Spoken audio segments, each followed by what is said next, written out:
कक्षा 12वीं के सभी विद्यार्थी हायर सेकेंडरी द्वितीय परीक्षा वर्ष 2025 पेपर है व्यवसाय अध्ययन का, जो कि आप 25 जून को अपना पेपर देंगे।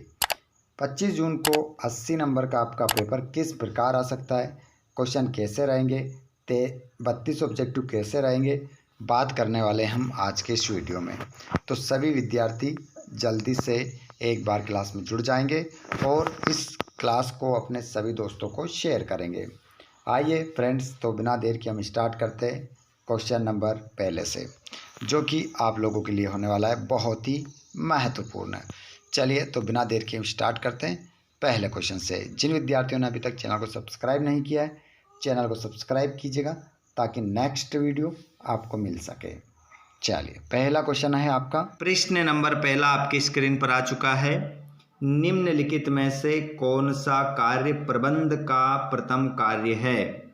तो यहाँ पर ऑप्शन आपको 4 मिल रहे हैं: नियुक्तिकरण, नियोजन, समन्वय, संगठन।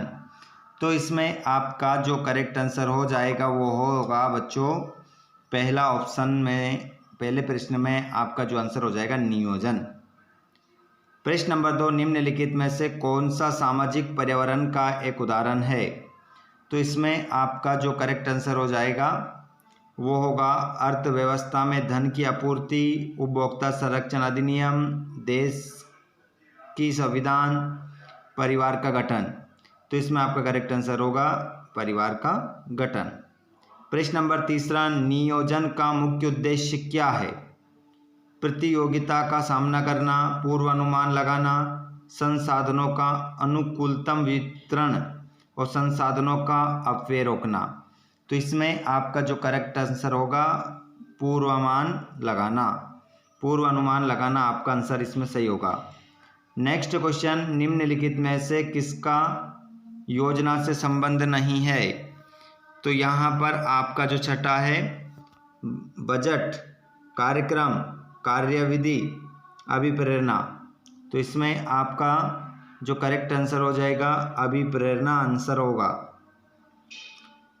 5वां प्रश्न है, चालू संपत्तियां वे संपत्तियां होती है जो रोकड़ में परिवर्तित होती है 6 महीने के अंदर, 1 साल के अंदर, 1 से 3 साल के अंदर, 3 से 5 साल के अंदर।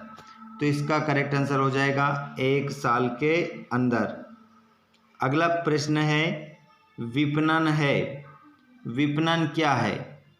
क्रय उन्मुखी, विक्रय उन्मुखी, ग्राहक उन्मुखी, उत्पाद उन्मुखी। तो इसमें छठे में आपका आंसर हो जाएगा ग्राहक उन्मुखी आपका आंसर होगा। यहाँ पर रिक्त स्थान की पूर्ति करना है। प्रबंध के सिद्धांतों की रचना द्वारा की जाती है। तो प्रबंध के सिद्धांतों की रचना किसके द्वारा की जाती है? तो यहाँ पर इसका जो आंसर हो जाएगा भर्ती द्वारा की जाती है। भर्ती द्वारा की जाती है। दूसरा क्वेश्चन, चयन प्रक्रिया का प्रारंभिक चरण है। तो यहाँ पर आंसर होगा आपका वृद्धि। वृद्धि चयन प्रक्रिया का प्रारंभिक क्या है? चरण है। तो इसमें दूसरे वाले में वृद्धि आप लिखेंगे। और लाभांश में वृद्धि से अंशों की कीमत में, तो इसका जो आंसर आपका हो जाएगा, देखिए जो लाभांश में वृद्धि से अंशों की कीमत में क्या हो जाता है बच्चों? वृद्धि से हो जाएगा। ठीक है, इसमें भी क्या आएगा आपका वृद्धि आ जाएगा। अगला क्वेश्चन है, इसमें वृद्धि लिखेंगे आप और इसमें आपने भर्ती लिखा है, माफ कीजिएगा, इसमें आपका आएगा, इसमें आपका कार्यभार आएगा। कार्यभार प्रक्रिया का प्रारंभिक चरण है। ठीक है, कार्यभार आएगा, माफ कीजिएगा उल्टा हुआ था थोड़ा सा, इसमें कार्यभार लिखेंगे दूसरे वाले में। ठीक है, प्रश्न नंबर, अगला क्वेश्चन है आपका बाह्य अर्पण का आशय है। तो यहाँ पर आपका जो करेक्ट आंसर इसमें होगा, इसमें हो जाएगा आपका कार्यभार सौंपना। ठीक है, इसमें भी आपका आंसर क्या होगा? कार्यभार सौंपना हो जाएगा।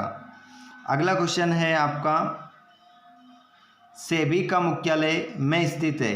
तो इसमें आंसर हो जाएगा आपका 5वें में आप आंसर लगाएंगे मुंबई। सेबी का जो मुख्यालय हो जाएगा वो मुंबई में आपका आंसर होगा। अगले क्वेश्चन को देखेंगे, अच्छे पैकेजिंग से माल के परिवहन में सुविधा होती है। परिवहन में क्या होती है? सुविधा होती है। और लेबलिंग लोगों के लिए अनुपयोगी होता है, तो इसका जो लेबलिंग होता है वो अशिक्षित लोगों के लिए क्या होता है? अनुपयोगी होता है, अशिक्षित।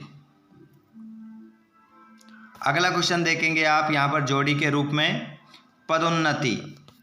जो पदोन्नति को आप मिलाएंगे बच्चों, वो मिलाएंगे आप आंतरिक स्रोत।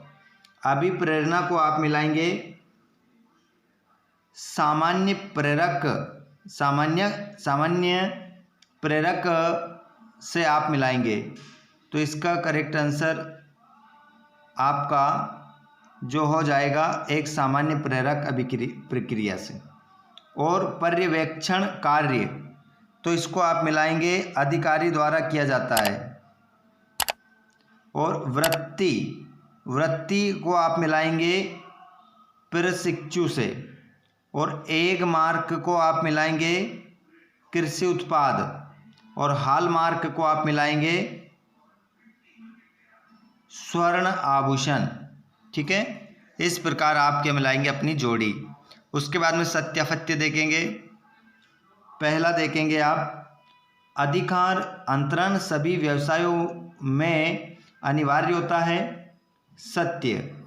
2 प्रश्न मैं आप लोगों से पूरे 32 ऑब्जेक्टिव में पूछने वाला हूँ। 30 ऑब्जेक्टिव में बताऊंगा, 2 आपसे पूछूंगा, अभी इंतजार कीजिएगा। देखता हूँ कितने आप पढ़ रहे हैं।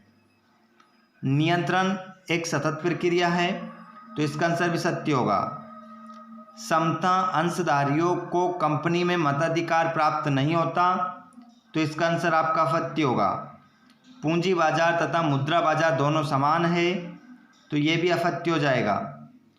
5वां, नियुक्तिकरण को प्रबंध का कार्मिक फलन भी कहते हैं, तो 5वें का आंसर आपका सत्य होगा। और विपणन क्रियाओं का अंतिम ध्येय माल या सेवा का विक्रय करना नहीं है, तो ये भी क्या होगा? आपका असत्य होगा। चलिए यहाँ पर तैयार हो जाइएगा, 2 प्रश्न मैं आपसे पूछने वाला हूँ। प्रबंध किस प्रकार का प्रयास है? तो सामूहिक। इसका आंसर क्या हो जाएगा? सामूहिक आपका आंसर होगा। वैज्ञानिक प्रबंध के जनक कौन है? तो इसका आंसर हो जाएगा F.W. टेलर।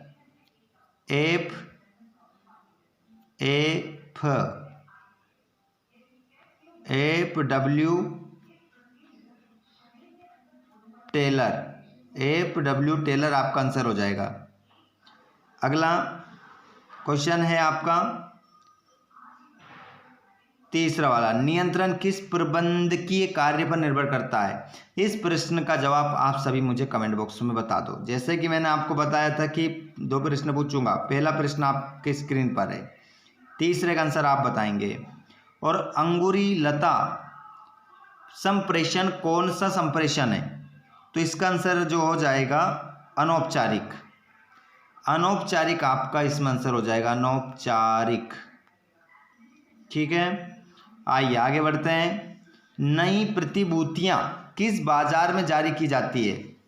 तो इसका आंसर हो जाएगा आपका प्राथमिक पूंजी बाजार में निर्गमित की जाती है।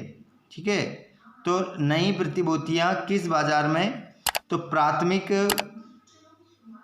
नई प्रतिभूतियां प्राथमिक बाजार में। ठीक है, प्राथमिक बाजार में आंसर होगा प्राथमिक बाजार। अगला क्वेश्चन है, स्थायी पूंजी प्राप्त करने का मुख्य स्रोत क्या है? तो इसका आंसर हो जाएगा आपका अंशपत्र आपका आंसर होगा, अंशपत्र। ठीक है, क्वेश्चन नंबर 7वां, ऋण पत्रों का निर्गमन अर्थव्यवस्था की किस अवस्था में लाभप्रद माना जाता है? इस प्रश्न का जवाब भी आप मुझे जल्दी से कमेंट बॉक्स में बताएंगे। ऑल स्टूडेंट, इसका क्या आंसर होगा कमेंट बॉक्स में आप बताएंगे। उसके बाद में यहाँ पर छठा प्रश्न आप देख सकते हैं 7वां। मैंने इससे पहले जो क्लास आपके लिए ली थी उसमें मैंने आंसर भी बताए थे अथवा सहित। इनका स्क्रीनशॉट ले लो। इस वीडियो में मैं आपको आंसर नहीं बताने वाला हूँ। क्यों? क्योंकि उस वीडियो को भी ज़्यादा बच्चों ने पसंद नहीं किया है। तो मैं आप लोगों के लिए इतनी मेहनत क्यों करूँ जब आपको पसंद नहीं है। तो आप इस बार प्रश्न देख लीजिए, आंसर अगर आप बोलेंगे तो मैं आपको हमारे टेलीग्राम पर या फिर व्हाट्सएप ग्रुप पर दे दूंगा, जिसकी लिंक डिस्क्रिप्शन में आप ज्वाइन कर सकते हैं। 13, 14, 15 स्क्रीनशॉट ले लो इन प्रश्नों को और अच्छे से रट दो। ठीक है, 23 तक ही हो गया पूरा। अब अगर आप चाहते हैं कि इनके आंसर भी आपको मिले तो आप टेलीग्राम से व्हाट्सएप ग्रुप में जुड़ जाइएगा, या यूट्यूब पर आप कमेंट बॉक्स में बता दो कि सर पूरा आंसर बता दिया करो। ठीक है, तो मैं फिर अगला वीडियो जो लेकर आने वाला हूँ उसमें आंसर सहित लेकर आऊँगा। ठीक है, धन्यवाद आप सभी का। ये क्लास हमारी हो चुकी है। क्लास अच्छी लगी हो तो लाइक ज़रूर कर दीजिएगा, अपने दोस्तों को भी आप शेयर ज़रूर करें। धन्यवाद, थैंक्स फॉर वॉचिंग।